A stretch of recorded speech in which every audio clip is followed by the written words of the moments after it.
है कि आज आपका बर्थडे है।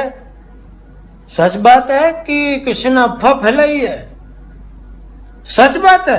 अरे फिर तो आज बहुत खुशी का दिन है? आपको जन्मदिन की बहुत बहुत शुभकामनाएं और आने वाले साल में आपको इतनी खुशियां मिले कि खुशी के मारे आप खुश।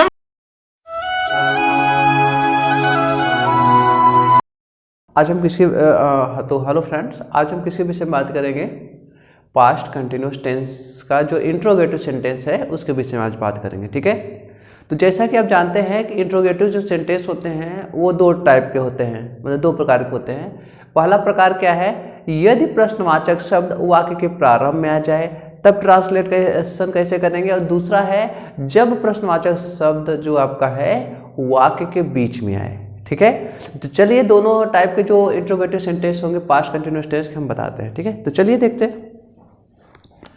देखिए, इसमें जो आपका इंट्रोगेटिव सेंटेंस है वो जो नियम फर्स्ट है, ठीक है, तो उसकी हम बात कर लेते हैं। नियम फर्स्ट, ठीक है, जब प्रश्नवाचक शब्द कहाँ आए, जब प्रश्नवाचक शब्द वाक्य के प्रारंभ में आए। कहाँ आए? वाक्य के प्रारंभ में आए।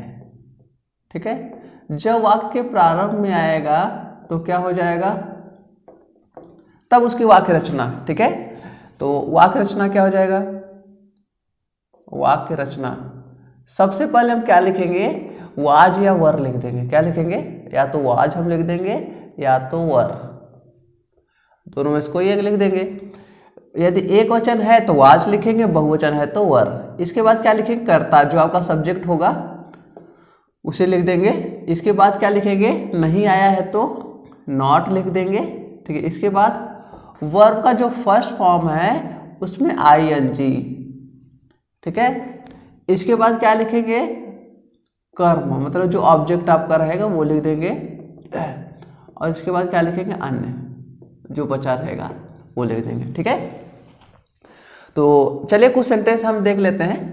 ठीक है, आपका कॉन्सेप्ट क्या हो जाएगा, क्लियर हो जाए। जैसे उदाहरण देख लेते हैं, क्या तुम उपन्यास पढ़ रहे थे, उपन्यास पढ़ रहे थे। ठीक है, तो देखिए इसमें जो प्रश्नवाचक शब्द है कहाँ आया है, वाक्य के प्रारंभ में आया है। ठीक है, और ये किस टेंस का है, रहे थे आया है, तो हम समझ गए पास्ट कंटिन्यूअस टेंस का है। ठीक है, तो देखिए जब प्रश्नवाचक शब्द वाक्य के शुरू में आया है तो हम यही वाक्य रचना यूज करेंगे। ठीक है, तो सबसे पहले क्या लिखेंगे, वाज या वर। वाज या वर लिखते समय हम एक चीज ध्यान देंगे कि आपका जो कर्ता है, सब्जेक्ट, ये एक वचन है या बहुवचन है। तो तुम क्या है, बहुवचन है, तो तुम के साथ क्या लिखेंगे, वर। ठीक है, तो सबसे पहले हम क्या लिखेंगे, वर। ठीक है, इसके बाद क्या लिखेंगे, कर्ता। कर्ता कौन है, तुम के लिए अंग्रेजी में क्या लिखेंगे, यू। ठीक है, न, इसके बाद क्या था, नॉट, तो नहीं शब्द आया नहीं इसलिए नॉट हम लिखेंगे नहीं। वर्ब में आईएनजी, कौन सी क्रिया कर रहे हैं, पढ़ने की। पढ़ना मतलब क्या होता है, रीड। ठीक है, तो पढ़ने के लिए दो टाइप होते हैं। ठीक है, यदि कोई पढ़ना, देखिए उपन्यास जो किताब है तो हम इसे लिख तो सकते नहीं है, मतलब पढ़ सकते। ठीक है, तो जब हम पढ़ रहे होते हैं तो वहाँ रीड, जब पढ़ने और लिखने दोनों का सेंस आए तब हम क्या यूज करते हैं, स्टडी। ठीक है, तो यहाँ हम क्या लिखेंगे, रीड, इसमें आईएनजी जोड़ेंगे। देखो वर्ब के फर्स्ट फॉर्म में इसमें आईएनजी जोड़ देंगे तो रीडिंग हो जाएगा। ठीक है, उपन्यास तो अ नॉवेल। ठीक है, अ नॉवेल। ठीक है, इसके बाद क्या लिखेंगे, क्वेश्चन मार्क हम लगा देंगे। ठीक है, चलिए अब देखते हैं कुछ और सेंटेंस लिख लेते हैं कि क्या वह, ठीक है ना, ज्ञानपुर जा रहा था। ठीक है, क्या वह ज्ञानपुर जा रहा था, तो सबसे पहले क्या लिखेंगे, क्या, तो देखो सबसे पहले क्या आया है, क्या शब्द आया है। ठीक है, और ये किस टेंस का है, रहा था, रही थी, तो पास्ट कंटिन्यूअस टेंस का है। प्रश्नवाचक शब्द शुरू में आया है तो इंट्रोगेटिव सेंटेंस का नियम फर्स्ट है। ठीक है, जब प्रश्नवाचक शब्द वाक्य के कहाँ है, प्रारंभ में। सबसे पहले हम लिखेंगे वाज या वर लिखेंगे। ठीक है, तो वाज या वर जब लिखेंगे तो वह एक वचन है, तो इसके साथ क्या लिखेंगे, वाज। ठीक है, सबसे पहले हम लिखेंगे वाज, इसके बाद क्या लिखेंगे, कर्ता। कर्ता कौन है, वह, तो वह के लिए क्या लिखेंगे हम, ही लिखेंगे। ठीक है, नहीं सब नहीं आया है तो नहीं सब नहीं लिखेंगे। वर्ब में आईएनजी, कौन सी क्रिया कर रहे हैं हम, जाने की, तो जाना के लिए क्या होता है, गो, इसमें आईएनजी जो देंगे, गोइंग। ठीक है, कहीं जाने के लिए हम जो प्रीपोजिशन टू यूज करते हैं, कहाँ जा रहे हैं, ज्ञानपुर, तो ज्ञानपुर के लिए ज्ञानपुर। ठीक है, इसके बाद क्वेश्चन मार्क। ठीक है, चलिए कुछ और सेंटेंस देख लेते हैं। जैसे मान लेते हैं क्या,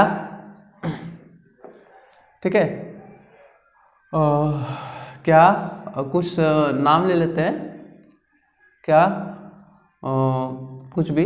ठीक है, क्या ज्ञानेंद्र, क्या ज्ञानेंद्र भोजन पका रहा था। ठीक है, पका रहा था। ठीक है, तो सबसे पहले क्या लिखेंगे, जो क्या शब्द है इसकी अंग्रेजी हम लिखेंगे, ज्ञानेंद्र एक वचन है हम जानते हैं, तो क्या लिखेंगे, वाज लिखेंगे।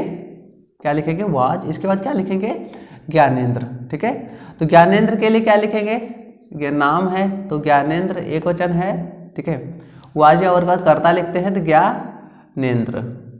ठीक है, इसके बाद क्या लिखेंगे, वर नॉट नहीं आया तो नहीं लिखेंगे, वर्ब में आईएनजी, तो कौन सी क्या करें, पकाना। पकाना मतलब होता है कुक, तो क्या लिखेंगे, कुकिंग।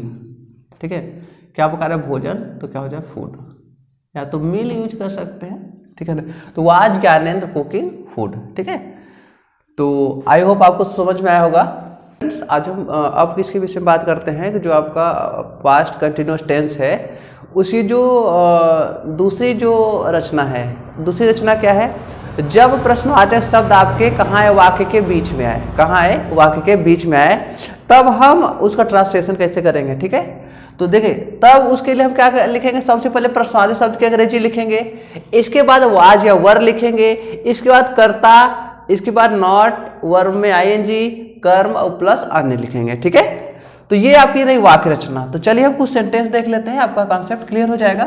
ठीक है, जैसे लिख लेते हैं कि वे कल कहाँ सो रहे थे। वे कल कहाँ सो रहे थे। ठीक है, तो सबसे पहले इसमें जो प्रश्नवाचक शब्द आया है कौन सा है, क्या। क्या आया है, क्या। तो क्या के लिए हम क्या लिखेंगे, सॉरी क्या नहीं, कहाँ आया है। ठीक है, तो जो कहाँ है प्रश्नवाचक शब्द, उसकी अंग्रेजी हम सबसे पहले लिखेंगे प्रश्नवाचक शब्द। ठीक है, तो कहाँ के लिए क्या होता है, वेयर।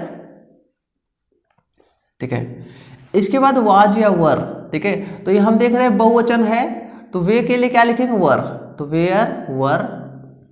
इसके बाद क्या लिखेंगे, कर्ता। कर्ता कौन है, वे, तो वे के लिए क्या लिखेंगे, दे लिखेंगे हम। ठीक है, नहीं सब नहीं आया तो नहीं सब नहीं लिखेंगे, वर्ब में आईएनजी, कौन सी क्रिया कर रहे हैं हम, सोने की। सोना मतलब होता है स्लीप, इसमें आईएनजी जोड़ देंगे, स्लीपिंग। ठीक है, लास्ट में व्यंजन है, व्यंजन से पहले दो स्वर है, आईएनजी जोड़ेंगे तो क्या हो जाएगा, अंतिम अक्षर डबल नहीं होगा। नियम हम बता चुके हैं, आप सब प्रीवियस वीडियो में देख सकते हैं भाई। ठीक है, इसके बाद जो बचा है, ठीक है, तो कर्म वगैरह है नहीं यार, कल, कल के लिए क्या हो जाएगा, बीता हुआ कर्म, तो यस्टरडे। ठीक है, तो इस टाइप का जो सेंटेंस है कुछ ऐसे बनाए। चलिए कुछ और देख लेते हैं कि तुम कल किसके साथ, किसके साथ, किसके साथ जा रहे थे, जा रहे थे। ठीक है, तो इसमें हम देख रहे हैं प्रश्नवाचक शब्द कहाँ आया है, वाक्य के बीच में आया है, तो किसके साथ, किसके साथ, तो जो किसके साथ है उसके लिए क्या लिखेंगे, विद हुम। क्या हो जाएगा, विद हुम। ठीक है, इसके बाद क्या लिखेंगे, वाज या वर। क्या लिखेंगे, वाज या वर। ठीक है, तो वाज या वर जब हम लिखेंगे तो क्या लिखेंगे, तुम। ठीक है, तुम के लिए क्या लिखते हैं, यू। यू के साथ क्या लिखेंगे, वर, तो यहाँ क्या लिखेंगे, वर लिखेंगे, क्योंकि तुम जो है यू है, बहुवचन है, तो उसके लिए साथ वर। इसका कर्ता, कर्ता कौन है, तुम, तो तुम के लिए क्या लिखेंगे, यू। नहीं सब नहीं नहीं आया तो नॉट नहीं लिखेंगे। वर्ब में आईएनजी, कौन से क्या कर रहे हैं, जाने की, जाना मतलब गो, तो गोइंग हो जाएगा। ठीक है। इसके बाद कर्म, कर्म भाई साहब बचा नहीं है, ठीक है। तो इसके बाद कल के लिए अंग्रेजी लिखेंगे, यही अन्य में बचा है यस्टरडे, ठीक है। तो क्या हो गया, ये यस्टरडे हो गया। मतलब with home were you going yesterday, ठीक है। मतलब कल आप किसके साथ जा रहे थे, ठीक है। चलिए कुछ और लिख लेते हैं। जैसे होता है ना कि भोजन कौन पका रहा था, ठीक है। तो कौन के लिए हम क्या लिखेंगे, सबसे पहले प्रश्नवाची शब्द है, ठीक है। तो सबसे पहले प्रश्नवाची शब्द है, तो कौन के लिए क्या लिखेंगे, हूं, ठीक है। अब देखिए पकाने वाला कोई एक ही रहा होगा, ठीक है। तो जैसे पूरे गांव के लिए तो हम भोजन पकाएंगे नहीं, पूरे देश के लिए एक साथ पकाएंगे, ठीक है ना। तो कुछ ही लोगों के लिए सदस्य, और वैसे भी यदि बहुत सारे लोगों के लिए भोजन पकाएंगे तो बहुत सारे लोग चाहिए, ठीक है। तो एक ही लोग भोजन पकाएंगे तो उसके लिए हम क्या लिखेंगे, तो मतलब समझ लेंगे कि यदि एक लोग हैं तो आज और बहुत सारे हैं तो वर, ठीक है। तो जो कितने सारे, ठीक है, सारे लोगों के लिए क्या प्रॉब्लम भी होगा, ठीक है। तो हूँ हो जाएगा, ठीक है। कौन के लिए क्या लिखे, हूँ। इसके बाद वाज या वर, तो चूंकि पकाने में एक के होंगे तो वाज लिख देंगे हम, ठीक है। इसके बाद क्या लिखेंगे, कर्ता, कर्ता गायब है भैया, जो भोजन पका रहा है वही गायब है, ठीक है। मिस्टर इंडिया बन चुका है, तो इसके लिए हम क्या करेंगे, नहीं लिखेंगे उनके लिए, ठीक है। अब देखिए क्या लिखेंगे इसके बाद, नॉट, नहीं सब नहीं आया है तो नॉट नहीं लिखेंगे। वर में आईएनजी, तो कौन सी क्रिया कर रहे हैं, पकाने की, पकाना मतलब कुक होता है, इसमें हम क्या जोड़ देंगे, आईएनजी, कुकिंग, ठीक है। भोजन के लिए क्या होता है, फूड, तो यहाँ क्या लिखेंगे, फूड, हूँ आज कुकिंग फूड, ठीक है। चलिए कुछ और सेंटेंस देख लेते हैं, आपका कॉन्सेप्ट क्लियर हो जाएगा। जैसे हो गया कि कुछ और देख लेते हैं, जैसे तुम्हें गणित कौन पढ़ा रहा था, गणित कौन पढ़ा रहा था, ठीक है। तो कौन के लिए क्या लिखेंगे, देखिए प्रश्नवाची शब्द बीच में आया है, तो सबसे पहले प्रश्नवाची शब्द की अंग्रेजी लिखेंगे, तो कौन के लिए क्या लिखेंगे, हूँ लिख लेंगे हम, ठीक है। इसके बाद वाज या वर, ठीक है, वाज या वर, तो करता यहाँ देखिए जो भी गणित पढ़ा रहा होगा एक आदमी, मतलब एक टाइम पे एक ही टीचर पढ़ पाएगा, ठीक है। तो इसके साथ क्या लिखेंगे, वाज, तो हूँ वाज हो गया। इसके बाद क्या लिखेंगे, कर्ता, कर्ता कौन है, तुम्हें, कर्ता सॉरी कर्ता गायब है, यहाँ कर्ता क्या गायब है, तो नॉट भी नहीं है, नहीं भी वर में आईएनजी, कौन सी क्या करे, पढ़ाने की, पढ़ाना मतलब होता है टीच, इसमें आईएनजी जोड़ देंगे तो क्या हो जाएगा, टीचिंग, ठीक है। इसके बाद क्या, गणित, गणित के लिए क्या हो जाएगा, मैथमेटिक्स, ठीक है। ठीक है, यहाँ डायरेक्ट और इनडायरेक्ट दो ऑब्जेक्ट है, ठीक है। तो जो गणित है वो डायरेक्ट है और जो तुम्हें है वो इनडायरेक्ट है, ठीक है। तो हम जब ध्यान दीजिए, जब मैथमेटिक्स पहले लिख देंगे तब हमें प्रीपोजिशन लगाना पड़ेगा, ठीक है। तो इसके लिए हम क्या करते हैं, जो तुम्हें है उसे हम पहले लिख देते हैं, ठीक है। तो तुम्हें के लिए क्या हो जाएगा, यू, इसके बाद क्या हो जाएगा, गणित के लिए मैथमेटिक्स, ठीक है। तो यदि आप मैथमेटिक्स पहले लिखेंगे तब फिर आपको प्रीपोजिशन लगाना पड़ेगा। तो who was teaching you mathematics, अंत में क्या लिख दें, क्वेश्चन मार्क, ठीक है। यहाँ ये भी क्वेश्चन मार्क है, ठीक है, आप सब एक्सक्लेमेशन मार्क मत समझना, ठीक है। तो आई होप आप सबको ये सेंटेंस जो है समझ में आए होंगे, ठीक है। तो अपने दोस्तों में ज़्यादा से ज़्यादा लाइक करो, शेयर करो एंड सब्सक्राइब भी करिए, ठीक है। Please, thank you so much for watching us, ठीक है।